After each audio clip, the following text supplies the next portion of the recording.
શું તમને પણ કેરી બહુ ભાવે છે પરંતુ કેરી ખાવાથી પિમ્પલ્સ થઈ જાય છે? તો આ વિડીયો તમારા માટે છે. તો સૌથી પહેલા તો એ જાણી લો કે કેરી ખાવાથી ડિરેક્ટલી કોઈને પિમ્પલ્સ કે ખીલ નથી થતા. કેરી ખાવાથી તમારા બોડીનું શુગર લેવલ વધે છે, ઇન્સ્યુલિન વધે છે, જેના કારણે એન્ડ્રોજન નામનો હોર્મોન વધે, સ્કિન વધુ ઓઇલી થાય અને એના કારણે પિમ્પલ્સ આવે છે.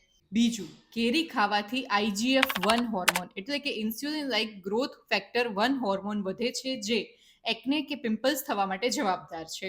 ત્રીજું, આયુર્વેદ પ્રમાણે કેરી સ્વભાવે ગરમ એટલે કે ઉષ્ણ છે, જે તમારા બોડીની હીટ વધારે છે અને જો તમને ઓલરેડી એકનેની કે પિમ્પલની સમસ્યાઓ હોય તો એ વધુ એગ્રાવેટ કરે છે. તમને થશે આનો રસ્તો શું?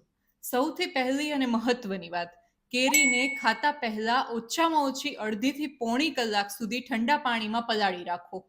આવું થવાથી કેરીની ગરમી પણ ઓછી થશે અને એના ઉપર જો કોઈ પેસ્ટિસાઇડ કે એવા તત્વો હોય તો એ પણ દૂર થશે. બીજું, કેરીને હેલ્ધી ફેટ સાથે, પ્રોટીન સાથે કે હાઈ ફાઈબર વાળા મીલ સાથે કન્ઝ્યુમ કરો.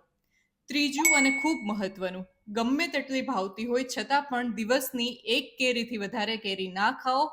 મેક્સ ટુ મેક્સ 2, એનાથી વધારે તો ના જ ખાવી જોઈએ. બીજી વાત, કેરીને સવારે કે બપોરે ખાઓ તો જ વધુ હિતાવહ છે, રાતના ખાવી ના જોઈએ. અને કેરી ખાઓ પછી તમે ખૂબ પુષ્કળ માત્રામાં પાણી પીઓ, જેના કારણે બોડીમાં હીટ ઓછી થાય. આવી જ માહિતી માટે જલ્દીથી અમારા પેજને ફોલો કરી દો અને આ વિડીયોને તમારા મેંગો લવર ફ્રેન્ડ સાથે શેર કરી દો.